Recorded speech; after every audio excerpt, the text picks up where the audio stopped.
la grande session, l'ouverture de la judiciaire, on a bien vu qu'il avait été relevé haut et fort le principe de la présomption d'innocence. Et ça n'a pu que me réconforter et j'ai pris mon mal en patience pour enfin avoir les résultats que j'espérais. Effectivement, j'ai été accusé de mégestion à plusieurs reprises et je vais commencer par l'un des faits d'actualité d'ailleurs. C'est concernant la soi-disant vente de l'avion bombardier Q400 à 11 500 €. Mais je voudrais rappeler à l'opinion en temps national que le problème de cet avion, nous l'avons connu lorsque j'ai pris ma prise de fonction. Lorsque la Congo Airways a commencé ses activités elle a été créée en 2015, a commencé vers 2016 avec l'acquisition de ces 4 avions, 2 Airbus et 2 Q400. En 2020, il y a déjà un des Q400, un des bombardiers qui était mis au sol pour des raisons techniques, et une année après, le deuxième était encore mis au sol. Donc je vous parle d'une situation que j'ai trouvée dans la compagnie. Donc lorsque je prends mes fonctions, il y a déjà tous ces avions qui sont au sol depuis 2 ans, et en arrivant, cet avion, on me dit qu'il a été envoyé en inspection à Malte, et que ça allait prendre plus ou moins 1 mois, et que le paiement pour cet avion était de l'ordre de plus ou moins 680 000 $ pour sa maintenance. Il s'avère que pendant cette période-là, on a continué à recevoir des factures et à ma grande surprise, les factures avaient dépassé les montants qui étaient prévus. C'est ainsi que je vais décider d'envoyer une équipe à Malte, le centre de maintenance. Pourquoi on avait une facture qui continuait à augmenter. Et quand ces personnes-là vont revenir de leur mission, ils vont me faire savoir qu'il y avait encore, en plus des 680 000, il fallait payer encore 1 200 000 $. Entre-temps, le directeur technique qui était en charge de suivi de la maintenance de cet avion avait posé sa démission, pour des raisons encore dont nous ignorons jusqu'aujourd'hui. Mais le comble de l'histoire, c'est que tous les paramètres, les éléments qui concernaient cet avion, il a prétendu que ça avait disparu de son ordinateur. C'est ainsi qu'on mettra en place très rapidement un comité de discipline, le juridique et l'informatique, pour voir quelles étaient les raisons qui ont fait que certains éléments, des informations importantes mais cruciales, sur cet avion avait disparu de l'ordinateur du directeur technique. Après enquête, on se rendra compte que, au fait, les éléments ont été effacés. Donc, ça montrait bien qu'il y avait anguille sur roche. On a donc récupéré l'ordinateur et nous avons transmis le dossier en justice. Il s'avère que le directeur technique n'était plus sur place. Donc, on a dû ouvrir une enquête officielle qui est d'ailleurs en cours jusqu'aujourd'hui, pour essayer de le retrouver afin qu'il vienne pouvoir justifier les raisons pour lesquelles ces données-là avaient disparu. Des données importantes pour le suivi de l'avion et les échanges et tout ce qui... Il faudra ajouter aussi que dans le contrat qui avait été signé avec cette compagnie, Medavia, il y avait une clause qui disait qu'à tout achat de pièces de rechange, il fallait ajouter 8%. Je ne sais pas pourquoi on va ajouter 8% et dire que nous avons un service d'appro en interne. C'est écrit dans le contrat que chaque fois que Medavia va procéder à l'achat de pièces de rechange, ils devront mettre 8% en plus sur la valeur du prix de la pièce de rechange. Or, nous avons un département d'approvisionnement qui pouvait s'occuper de ces achats sans pouvoir ajouter 8%. Donc là encore, il y a à boire et à manger. Alors, c'est donc ce dossier-là qui aujourd'hui va nous retomber sur la tête, mais au fait, c'est un dossier qui existe depuis 2020, la période où il y avait des managers de leadership qui étaient aux commandes de la compagnie. Et d'ailleurs, on va revenir là-dessus parce que on a l'impression aujourd'hui que les difficultés financières de l'entreprise ne sont que depuis 2023 à ma prise de fonction. Il faut rappeler que les derniers états financiers de 2022 avait clairement dit que la compagnie avait déjà 80 millions de dollars de dettes. Alors lorsqu'on crie haut et fort qu'on a créé la compagnie avec moins de 100 millions, je peux comprendre, 15 millions pour chaque Q400 et 25 millions pour 2 Airbus, ça fait 80 millions de dollars, oui effectivement. Mais en 2020, document à l'appui... Pendant la remise et reprise dans les documents, on vous a pas du fait que nous avons dit trouver la dette quelque part. Mais tous les documents sont là. Le document le plus important, c'est le rapport de l'exercice des états financiers de l'exercice 2022. C'est signé par les commissaires aux comptes, qui sont un organe statutaire de la compagnie. Donc on ne peut pas nier, on ne peut pas remettre en question leur travail. Et en plus, en 2022, je n'étais pas en fonction. Donc c'est pour dire que ceux qui étaient là, en 2020, 2019, ben, c'est eux qui aujourd'hui doivent rendre compte. Hein. On ne va pas me mettre 20 millions, 80 millions sur la tête aujourd'hui de dette de l'entreprise. D'autant plus que si aujourd'hui on a déposé en 2024 les états financiers de 2022, eh ben, les états financiers de 2023 qui ne sont pas encore prêts vont être déposés fin 2025 peut-être. Donc on pourra juger ma gestion en 2025. Donc aujourd'hui, il faut pas se tromper de personne. Il faut en tout cas que les personnes qui étaient là doivent pouvoir répondre. Et je sais qu'il y a certains qui ont déjà quitté le pays, donc il ne faut pas qu'aujourd'hui on puisse utiliser, faire le buzz et pouvoir jeter la faute sur les autres. Donc les 80 millions, ils sont là, ils sont repris, ils sont clairement définis dans le rapport des états financiers 2022.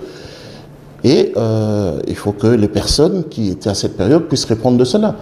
Donc, quand je disais pour le Q400 en question, la compagnie Ewings, c'est une compagnie basée en Italie qui, elle, s'occupe de la maintenance des aéronefs en ligne. Et Congo Airways avait un contrat avec cette compagnie depuis pratiquement le début de leurs opérations. Jusqu'à ma prise de fonction, ils étaient encore sur place, mais lorsqu'on a arrêté les opérations, ils sont repartis en Italie. Et nous avons reçu au mois de mars un courrier qui demandait à ce qu'on puisse leur payer les dettes qu'ils avaient. Donc, c'est là où je vais me rendre compte que j'étais vraiment assis sur une bombe, parce que bon, ils devaient 1 600 000 euros à Ewing, à cette compagnie, depuis fin 2019-2020. Ils doivent 2 200 000 à Kenya Airways, lorsqu'ils ont loué les avions ici, 2 200 000 $. Ils doivent 1 300 000 $ à Ethiopian Airlines, juste aussi pour de la maintenance des Q400.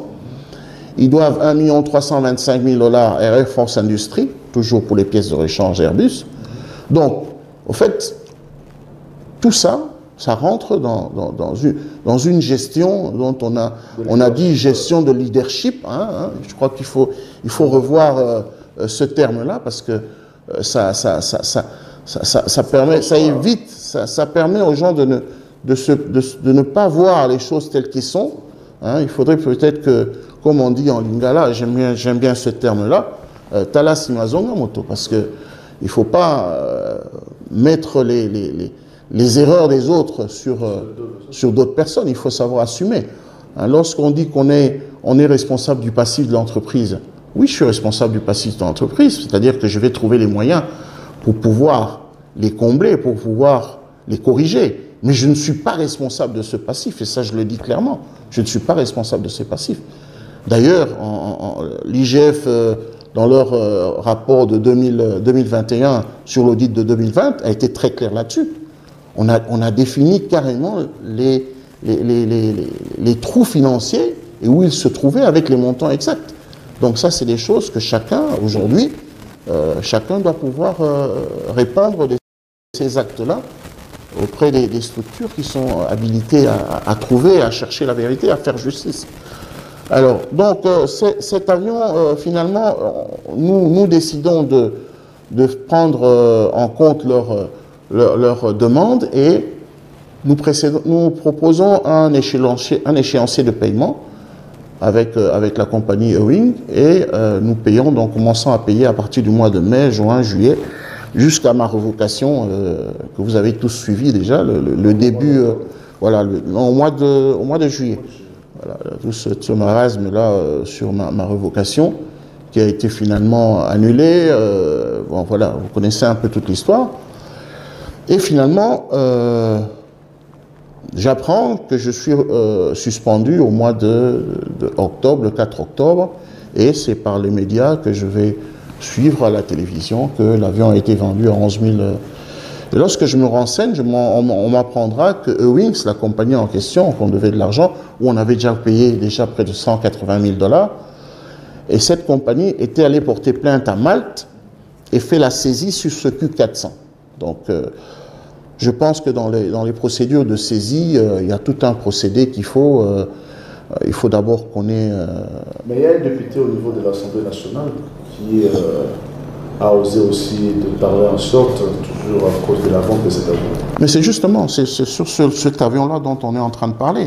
Donc la compagnie à qui on devait de l'argent, nous avons commencé, en tout cas moi, pendant ma gestion, j'ai commencé à payer, à rembourser cette dette-là, qui était une dette antérieure à ma prise de fonction, 1 300 000 €. J'ai commencé à le rembourser. Et eux, maintenant, ils sont allés à Malte pour saisir le Q400. Ils ont utilisé certaines voies qui ne sont pas d'ailleurs réglementaires, d'après certains avocats chevronnés. Et ils sont arrivés à mettre un curateur qui devait informer Congo Airways, mais on n'a jamais lu le courrier. C'est seulement quand on a mis l'avion aux enchères que je n'étais même pas là, hein, parce que j'étais déjà suspendu depuis le 4 octobre. Ça, c'est un peu l'historique que j'ai pu avoir. Et finalement, le 30 octobre, l'avion est mis aux enchères. Et qui achète l'avion? Eh bien, c'est Eurowings. Eurowings à qui on doit 1 million, aujourd'hui 1 100 000 ou 1 million de dollars, parce qu'on a déjà payé, on avait déjà payé 180 000 $. Et c'est eux qui rachètent l'avion à ce montant-là. Donc, il n'y a personne qui a vendu l'avion. La vente de cet avion est une conséquence d'un non-respect de Congo Airways de payer une dette de 1 600 000 €. Je l'ai dit haut et clair. Personne n'a vendu cet avion. La vente de cet avion est une conséquence d'une dette que Congo Airways avait auprès de Wings depuis 2020. Ils sont en procès jusqu'aujourd'hui en Italie à cause de ce montant-là. Et aujourd'hui, il faut éviter de créer un buzz, de vouloir mettre la faute sur les gens et dire que nous savons tous que c'est cette gestion de leadership de 2018 déjà, bien avant le mandat du chef de l'État, qui a fait qu'on est arrivé à cette situation. Donc je crois que nous devons arrêter, encore moins de vouloir demander de compte au vice-premier ministre des Transports, qui n'a rien à voir là-dessus et qui ne connaît même pas ce dossier, parce que c'est un dossier qui est juridique en interne chez Congo Airways. Donc, soyons assez corrects lorsque nous avançons des propos. Donc, j'espère de tout cœur, lorsque je reprendrai mes fonctions, pouvoir éclairer l'opinion sur ce qui s'est réellement passé, pourquoi on n'a pas continué à payer pendant que j'avais donné des instructions de payer ces montants-là suite à l'arrangement que nous avons eu avec Eurowings. Nous avions des fonds disponibles à la banque. Nous savons tous que lorsque nous faisons un accord après réconciliation de comptes pour pouvoir payer un montant pour couvrir la dette, il ne faut pas laisser, il faut donner priorité à ces paiements pour éviter des pénalités futures. Donc, c'est comme une domiciliation. En fait, il faut créer une domiciliation tous les mois. On paye cette dette-là jusqu'à nous allons l'apurer. D'autant plus qu'il y avait 2 millions de dollars prévus pour le dossier du Q400 au niveau de la banque, qui était là et qui doit être là jusqu'aujourd'hui. Donc, je n'ai aucune raison qu'il n'y ait pas eu de suivi dans ce sens-là. Ça, c'est concernant le Q400. Je crois que j'ai été assez clair là-dessus. Et puis, maintenant, on est tombé sur des accusations gratuites et pleines de calomnies et de mensonges et de diffamations. Et je ne vais pas laisser ça passer de cette manière-là.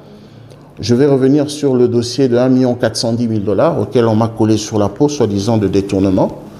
Je tiens à signaler une chose, c'est que quand j'ai pris mes fonctions en 2023, le 26 juillet, j'ai trouvé les agents avec des impaiements de salaire de l'ordre de 12 mois à 14 mois. Je mets à défi quiconque qui pourra me dire, de juillet 2023 à juin 2024, les agents de Congo Airways ont été payés tous les mois. Je dis bien tous les mois. Avec une masse salariale de 1 100 000 $ par mois. Agents et management ensemble. Donc, malgré le fait que nous étions en train de louer les avions.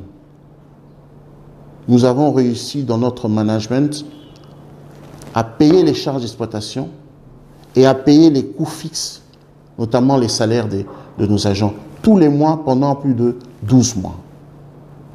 Or, avant ma prise de fonction, les années 2022, 2021, 2020, 2019, là où il y avait un management de leadership, les agents avaient 12 mois l'arriéré de salaire. Et ils avaient 4 avions en exploitation, sans charge, sans coût d'exploitation supplémentaire, c'est-à-dire ils ne payaient pas la location des avions, ils ne logeaient pas les équipages, ils n'avaient aucune charge. Tous les bénéfices, c'était du positif pour l'entreprise. Les négatifs Tous les bénéfices, c'était pour l'entreprise. C'est-à-dire que les charges d'exploitation ayant diminué, ces charges-là que nous avions aujourd'hui, c'est-à-dire qu'aujourd'hui, si j'avais des avions en propre, eh bien, les 12 millions, les 24 millions du chiffre d'affaires auraient été des 24 millions du chiffre d'affaires de Congo Airways, moins les charges d'exploitation, mais les charges d'exploitation n'auraient pas été des charges d'exploitation en plus quand si nous avions des avions en location. Donc si on calcule ce que nous payons pour les avions en location, on a payé sur les avions en location sur 10 mois, c'est plus ou moins 9 millions de dollars. Ben, ces 9 millions de dollars auraient été dans le compte de Congo Airways aujourd'hui. C'est-à-dire qu'il n'y avait pas de réserve. Oui, non, c'est ce que j'ai dit. Nous n'avions pas les mêmes charges d'exploitation qu'en 2019, 2020, 2021. Aujourd'hui, nous avons plus de charges d'exploitation parce que les avions étaient loués. Nous payons cette location, nous payons les équipages. Mais en 2019, 2020, 2021, ils n'avaient pas d'avions loués. Donc, ils avaient une augmentation dans le chiffre d'affaires et dans le profit. Hein, compte tenu du fait que c'est une balance, lorsque les charges d'exploitation diminuent, eh bien, le profit va augmenter. Ça, c'est d'office. Alors, donc, nous arrivons donc au 1 410 000 dollars. Un monsieur se présente, et comme tout rapporteur d'affaires qu'on a reçu, parce que lorsque Congo Airways a annoncé sa relance, nous avons eu beaucoup d'offres, des personnes qui sont venues pour nous offrir des projets. C'est vrai que la plupart du temps, c'était des gens qui ne veulent pas qu'on leur appelle commissionnaires, mais au fait c'est ça, c'est des commissionnaires, c'était des brokers, comme on dit en anglais. Ils viennent, ils proposent des marchés et puis vous disent oh, mais on doit faire ceci, il faut signer ça, il faut faire ceci. Ça, c'était un des cas. Le monsieur s'est présenté, il a dit que voilà, il a des hommes d'affaires turcs qui peuvent venir nous proposer un marché sur les avions, pour acheter les avions, pour location, achat des avions. Et le ridicule, c'est que à la fin des discussions, il nous dit non, il faudrait prendre en charge les personnes qui viendront pour discuter avec Congo Airways. Bon, ça nous a fait déjà tilt, hein, parce que bon, on s'est dit, vous venez avec des millions de dollars et vous demandez qu'on vous prenne en charge. Mais bon, toujours dans le cadre de trouver des solutions, nous acceptons de les prendre en charge, mais uniquement la partie accommodation, logement. Donc ils arrivent dans la première discussion, et là déjà au départ, je sens qu'il n'y a pas trop de sérieux là-dedans, mais enfin, nous avançons, ils promettent de nous envoyer une liste d'avions, ils les envoient la liste des avions, on fait un choix d'avions, on avait fait un choix sur 5 avions. Et à notre grande surprise, ils reviennent vers nous en disant, voilà, la location de ces avions vont vous coûter autant. Complètement ridicule, parce que les propositions qu'ils nous faites là, sont supérieures à ce que nous avons déjà trouvé sur le marché. Donc, pour nous, l'histoire est close, l'avocat revient nous voir et dit, ouais, c'est vrai, les propositions qui sont faites ne sont pas bonnes et tout, mais on va essayer de trouver d'autres solutions. On écarte donc ce dossier-là et nous nous engageons sur la recherche d'autres avions. Finalement, il revient quelques temps après pour nous dire qu'il a des partenaires en Jordanie et que ces partenaires peuvent nous amener un avion assez rapidement. Bon, compte tenu de la mauvaise expérience que nous avons eue avec ce monsieur, je n'ai pas voulu continuer dans ce sens-là. Je lui ai dit, ok, nous allons voir. Et c'est ainsi que je vais être contacté par mon ministre de tutelle, le portefeuille, qui va me demander, mais nous avons des problèmes d'avion. Qu'est-ce qui se passe là avec... vous refusez, on vous a fait des offres, vous avez refusé. Je dis non, c'est quelle proposition? Il m'explique qu'un maître était allé le voir pour lui dire voilà, ainsi de suite. Je lui ai expliqué, il m'a dit non, passe au bureau. Je suis passé au bureau, je lui ai expliqué. Ils ont fait rentrer le maître en question et le maître dira oui, c'est vrai, on a essayé de travailler avec un groupe, mais ça n'a pas marché, mais je peux proposer un groupe de Jordan Aviation pour pouvoir nous avoir des avions. C'est ainsi que bon, le ministre va me demander d'harmoniser avec lui. Et nous sommes allés, nous avons commencé à préparer l'arrivée de cet avion et tout le reste. Et j'ai tenu le conseil d'administration informé concernant aux allégations qui ont circulé. Et j'ai des preuves à l'appui parce que le PV du conseil d'administration est très clair là-dessus. Et je me rappelle bien de la phrase. Le conseil d'administration de Congo Airways CA donne quitus au directeur général de prendre contact immédiatement avec la compagnie Jordan Aviation pour la location d'un avion. C'est écrit noir sur blanc et c'est signé dans le PV. Donc, je n'ai pas fait quelque chose en dehors du cadre réglementaire. C'est ainsi qu'ils vont nous envoyer les éléments, un Airbus A320, nous prenons des dispositions. Je peux vous dire que les procédures de location, ça prend énormément de temps. Mais il s'avère qu'au niveau de la Jordanie, il y avait des élections législatives, ce qui fait que ça a pris énormément de retard dans l'administration. Et finalement, quand l'avion était prêt, ils nous ont dit que l'avion a un problème technique. L'avion ayant un problème technique, ils nous demandent, comme c'est prévu dans le contrat, s'ils peuvent nous envoyer un avion de remplacement. Nous acceptons, ils nous proposent un avion de remplacement, mais il y a déjà un souci, c'est que cet avion, c'est un 737 que je connais bien, j'ai beaucoup d'heures sur cette machine-là. Il est déjà plus petit, il prend moins de place, donc on les interpelle pour dire que non, écoutez, ici, quand nous faisons le coût de rentabilité, nous avons pratiquement 30 sièges en moins, il faudrait revoir le prix. C'est ainsi que nous allons revoir le prix de location qui passait de 3100 à 2300 $ de l'heure. Nous passons à la phase technique, on nous envoie les documents, on reçoit les documents, et quand je vois les documents, je me rends compte qu'il y a un petit souci technique. D'abord, les moteurs sont presque à la fin de leur potentiel, il leur reste encore 150 heures ou 100 heures, je me rappelle très bien, oui, de cycle. Mais surtout, c'est le rapport boroscopique. En fait, le boroscope d'un moteur, c'est un genre endoscopie, c'est-à-dire qu'on met une sonde à l'intérieur du moteur et puis on essaie de voir s'il n'y a pas de dommages internes au niveau des compresseurs, de la chambre de combustion et de la turbine.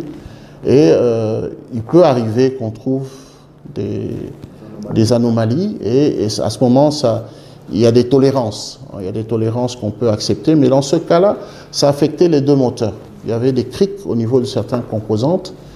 Et le rapport technique, dans ce cas précis, doit pouvoir dire, voilà, c'est des crics de telle dimension, c'est toléré sur certaines conditions. Donc pour moi, le rapport n'était pas clair là-dessus et j'ai trouvé ça inacceptable. Et je regarde encore l'opinion droit dans les yeux.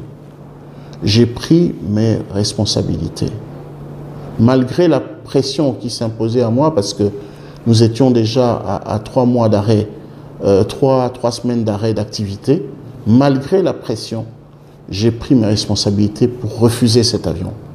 Je ne pouvais pas accepter, non seulement en tant que commandant de bord, mais en tant que dirigeant d'une entreprise qui rend compte à l'autorité. Vous savez qu'il y a la loi sur l'aviation civile et il y a un règlement qui existe. Je ne pouvais pas accepter de mettre en péril la sécurité de mes passagers et surtout de la population congolaise. C'est ainsi que je vais refuser que cet avion vienne. Et après une réunion mixte avec l'autorité de l'aviation civile, les points de vue se sont rejoints effectivement. Nous avons refusé que cet avion puisse arriver. C'est ainsi que je vais informer le conseil d'administration que je vais demander le remboursement de cet avion. Donc soyons très clairs là-dessus, je vais demander le remboursement de cet avion. Je ne peux pas me permettre de demander le remboursement de quelque chose si on a détourné cet argent. Mais je demande, on va dire. Je parle avec l'avocat, il dit c'est une très bonne chose, il me dit, il a parlé avec le ministre pour qu'on puisse mettre une commission pour aller demander le remboursement de cet avion. C'est ainsi que nous commençons les démarches, les discussions avec avec Jordan Aviation, nous leur envoyé du courrier. Et le conseil d'administration me convoque en me demandant de venir avec le maître en question. J'amène le maître en question. Il reconnaît que c'est lui le rapporteur d'affaires, c'est lui qui a amené l'affaire, mais il n'y a pas de souci, il n'y a pas une question de détournement. Ce monsieur, il est ici, le maître là, il est ici. Hein, on peut l'interroger et tout. Il dit, il n'y a pas une question de détournement, on va aller, nous allons récupérer l'argent.